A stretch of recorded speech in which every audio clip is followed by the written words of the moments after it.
If the Cardinals hadn't screwed up game one, and they were oh so close, obviously, to winning that thing, do you think they would have gone on and won the series? And because that obviously, looking at Philadelphia here, in Houston tonight for the next two games, the start of the series, they're probably pretty close of not even getting to the second round. But what do you think? Do you think the Cardinals would have prevailed had they held on in that first game? Sure, it might have gone 3 games. But let's say you're the Phillies and you go in there and you get shut out your first game. What kind of confidence does that engender? Your guy pitches his butt off, and Wheeler, and the reliever allows a 2-run home run to Yepes, and that's it. You lose. And they're thinking, well, okay, I guess, we'll try again tomorrow. But we thought we could maybe steal this first one. They did, as it turned out. But if they had lost 2-0, that's an entirely different mindset. And the Cardinals do win that series, although I don't know that the Phillies might not have won one game. And they might have won game 2, but they wouldn't have won 2 in a row. We've seen both ends of this covering the Cardinals.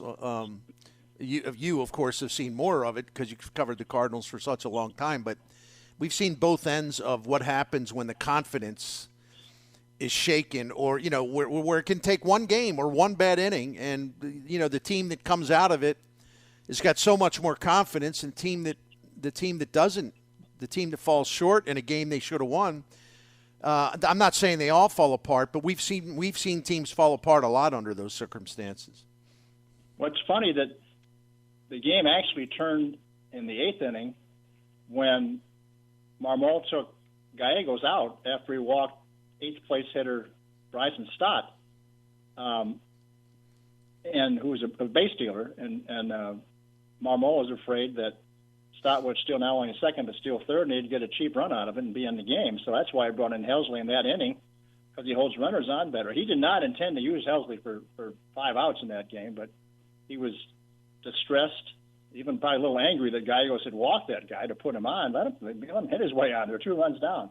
And that's Yeah, I agree. By the way, that was a really outstanding breakdown you did about that game that got away, an interview you did with Marmol.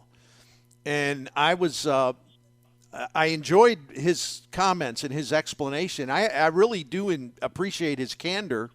He doesn't run away from anything. He'll break it down for you. I think he understands it's important for the manager of the Cardinals to do that, because the fans want to know. Everybody wants to know. And I like the way he kind of stands up to that stuff. It was really good. But that was a hell of a piece, Rick. Well, thank you. Yeah, it was really good. Hey, real quick, man, the great Rick Hummel with us. What did you think of all the there's a lot of news, but let's just concentrate on the coaches. Were you surprised by what went down there with Maddox and Albert deciding, it was time to move on? And, you take it from there. Were you surprised that both of them stepped away? Well, Derek had kind of given me a heads up that Maddox seemed to be waffling as to whether he was going to be coming back or not. And then, as it turned out, the next day we found out that he wasn't. Albert, I didn't know about. I didn't know what his contract situation was. I thought it might not be up, but it was up. And I didn't know that whatever invective he thought he'd received from Cardinal Nation was I didn't know it was going to be too much for him or whatever he has in mind. But so I was a little surprised as I looked up. The Cardinals had not changed those 2 particular coaches, hitting and pitching, since 1996 when La Russa took over and brought in a whole new staff. Wow! But it had never happened with the manager staying in place and the coaches being replaced like that. Yeah, and I don't know what he and they plan to do to fill those positions, but we'll just have to wait and see and just see if anything changes because of it.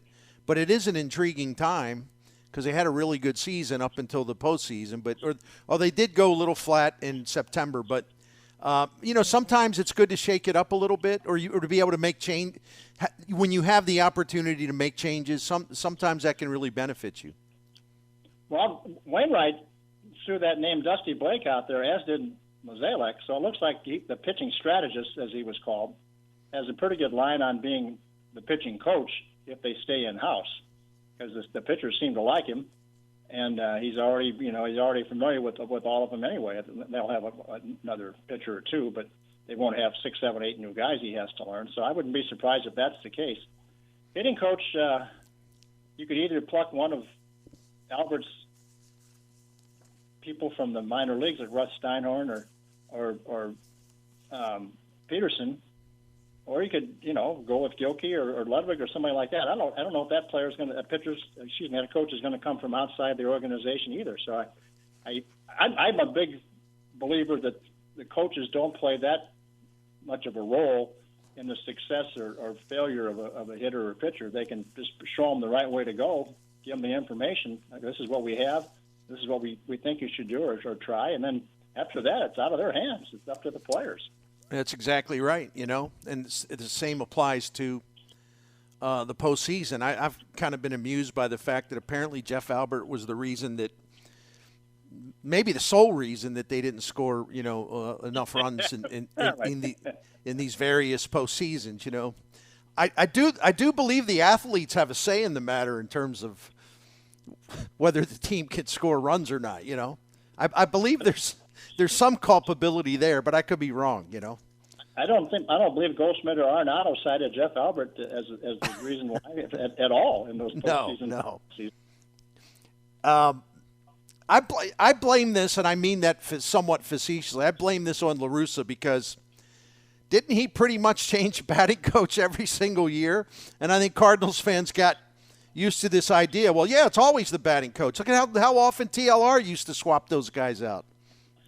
Well, let's see. We go from George Hendrick to Dave Parker to Easler was in there, and then there were some other ones too, along the way. And Mitchell Page, right? Mitchell Page, yeah. Those 5 come to mind, and then McGuire was replaced by, I guess, Mabry took over when Matheny took over. Right. And maybe might have been the hitting coach for 1 year under LaRusse. I can't remember. I don't know. Was McGuire there in 11? He might have been, I guess. He might have been, yeah. 11 and 12, and then Mabry came in. And so, yeah, he was the one who changed hitting coaches every 2 or 3 years. Now, I don't think George liked it that much, and Parker had some issues off the field with the management, and then Easler. Well, I thought he was good. I thought Mitch Page. They all have their qualities, but Tony, you're right. He didn't tarry along with many of those guys. Kamish, enjoy tonight's contest, and I look for Quincy to upset the Fighting Illini. Do you now? Yeah, well, maybe not. But also have a great weekend, my friend. Always a pleasure to talk to you, and really enjoyed talking about the World Series with you. Thank you so much. I did too. Hope we do it again. Thanks. Yes, sir. Thank you. That's our friend Rick Hummel, the Hall of Fame baseball writer from the Post-Dispatch and STL Today. Yeah, man, TLR used to cycle through those hitting coaches, man. It was always kind of funny. But Hummel's right. At least a couple of those moves had to do with the hitting coaches themselves in terms of like personal issues. Mitchell Page was, who's a wonderful guy, but had problems, which he talked about openly. So I'm not like, doing something dirty here, but he just had problems with alcohol and I think a couple of other things, and it just kind of overtook him. And he had to get help, which he did. And then, I know Dave Parker was going through some personal things at the time, is pretty distracted, thought he had to step away. And there may have been, another person in there that sort of had to go through some stuff. So I don't know. I mean, it's interesting. But this town and hitting coaches, man, it's kind of funny. Even though I sound so angry sometimes, I'm just astonished. And I'm really astonished that the media, other than, you got a guy like Hummel who gets it. I think Derek Gould gets it.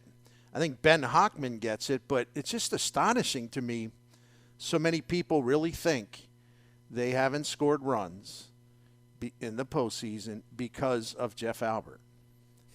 Not the hitters themselves. Not the guy or guys that put the roster together. No. They had nothing to do with it, right? I'm chuckling with you because then I'll also throw this in there.